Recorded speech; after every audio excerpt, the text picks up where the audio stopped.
dans la perdition et puis dans l'orgueil. C'est ça, c'est que nous voyons la majorité des gens qui ont commencé les ministères pauvres, aujourd'hui sont devenus orgueilleux. Orgueilleux, ils n'ont pas besoin de conseils, ils parlent que de l'argent partout où ils parlent toujours de l'argent, ils parlent toujours de leur bien, ils parlent moins de Christ. Donc, les enfants de Dieu doivent se réveiller. L'argent vous sert pour survivre.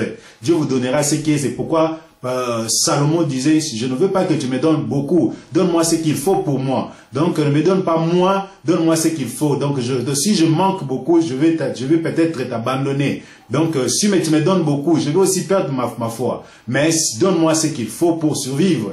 Donc c'est ça, le chrétien a besoin d'avoir donc un moyen de vivre. Et ça nous donne ce qu'il faut pour vivre. Mais quand Dieu te donne beaucoup, parle directement, pense directement aux autres. À tes frères et sœurs dans les seigneurs, aux pauvres. Va dans la rue, vois des pauvres, vois des orphelins qui manquent de tout. Si tu as bâti des orphelinats, assiste le veuf, tu peux le faire si réellement tu te sens béni. C'est pas pour acheter des voitures et dominer sur les autres, sur d'autres chrétiens qui sont tes frères et tes sœurs. Donc moi je crois que ça sera même injuste, un Dieu juste qui te donne seulement de l'argent pour manipuler les autres, pour dominer les autres. C'est que Dieu n'est pas juste. Donc par rapport à nos comportements, nous rendons Dieu injuste. Parce que nous voyons, c'est comme si Dieu était injuste, il a donné aux autres pour dominer les autres, donc maltraiter les autres, et les autres sont là seulement pour mendier chez les autres. Donc Dieu n'est pas juste. Moi je crois que tant que chrétien, moi tout ce que Dieu me donne, si j'ai beaucoup, c'est pour mes frères et sœurs, pour bénir les autres, c'est pour assister les orphelins, les gens abandonnés qui ont toujours besoin de gens, pour que les gens puissent les aider. D'autres gens diront, oh, est-ce que tous les chrétiens ne peuvent pas être des pauvres? Jésus a dit, les pauvres, on aura toujours des pauvres au milieu de nous. Donc même de l'église primitive, il y avait toujours les gens qui manquaient. Donc pour dire que cet évangile-là, que toute l'église doit être bénie, doit avoir des belles voitures, c'est pas l'évangile de Christ. Parce que depuis que l'évangile a commencé, il y a toujours des gens qui ont eu beaucoup, il y a des gens qui ont eu moins. Maintenant, ceux qui en avaient beaucoup, ils étaient là toujours pour aider les gens qui étaient un peu, qui n'en avaient pas beaucoup. Donc c'est ça, ce qui est vraiment la pensée de Christ. Donc je te donne encore la parole avant qu'on puisse clôturer. Moi je pense que c'est déjà tout dit, hein, puisque nous pouvons dire comme nous voulons, mais je sais que c'est le Saint-Esprit qui peut convaincre les cœurs de ceux-là qui nous écoutent. Et surtout, nous ne sommes pas contre une personne. Et nous lançons aussi encore un message, ce message pour dire que nous avons maintenant deux sites, c'est-à-dire il y a kachandel.com et puis il y a lesavertis.net. C'est affiché là.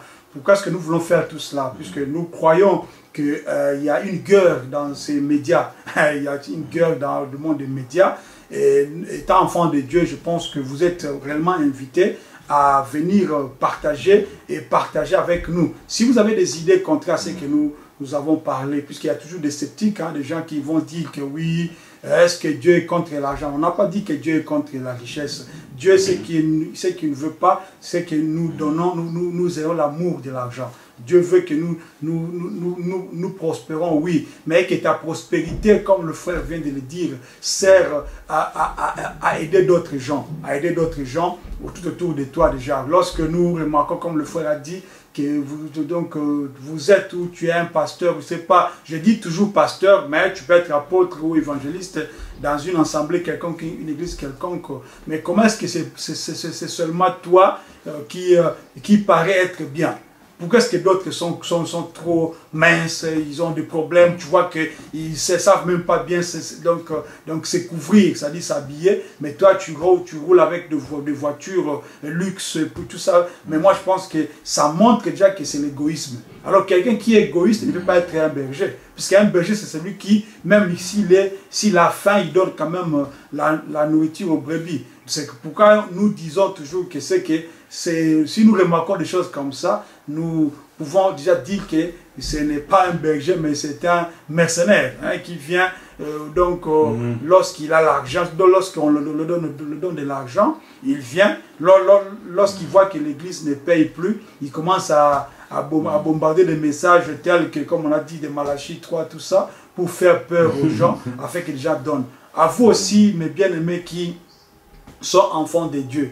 Sachez que dans ce monde, il y a toujours deux chemins. un bon et un mauvais chemin. Il y a toujours deux forces, la force du mal et la force de Dieu. Et si nous sommes en train de parler, lorsque nous sommes en train de parler de ces choses ici, donc là où tu es ma soeur, là où tu es mon frère, tu sais déjà là où tu te retrouves dans quel côté?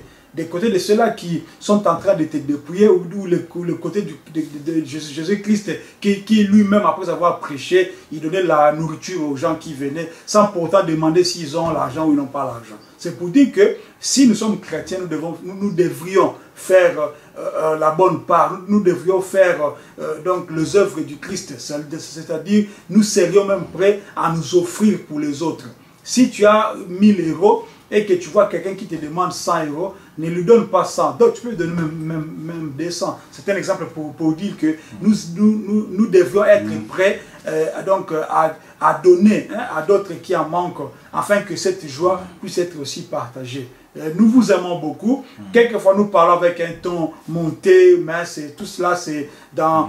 puisque nous sommes réellement mécontents des choses que nous voyons, mais nous savons aussi que cela est déjà écrit, puisque le Seigneur Jésus-Christ nous a dit que lorsqu'il va revenir, il y aura des gens qui viendront et diront qu'ils ont fait ceci et cela à mon nom, et à son nom, je vais dire, et lui va leur dire qu'il ne les a jamais connus, c'est-à-dire ils ont travaillé pour leur ventre.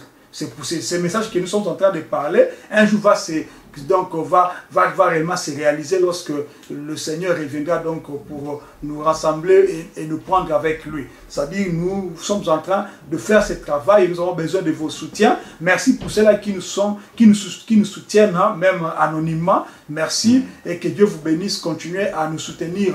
Nous avons besoin de vos soutiens. Quand nous parlons de soutien ici, c'est la même chose comme j'avais dit, l'offrande. Ce n'est pas seulement l'argent. Ce n'est pas seulement l'argent. Soutenez-nous même dans la prière, même dans des conseils. Si vous pensez que vous avez des conseils par rapport à ce que nous faisons, donnez-nous ces conseils-là, ce n'est pas un problème. Nous avons seulement besoin que ces gens-là qui nous suivent puissent être interactifs avec nous, afin que ce travail puisse réellement aller de l'avant pour la gloire de notre Seigneur Jésus-Christ. Merci beaucoup, que Dieu vous bénisse. Je donne la parole à mon frère pour clôturer l'émission. Merci beaucoup.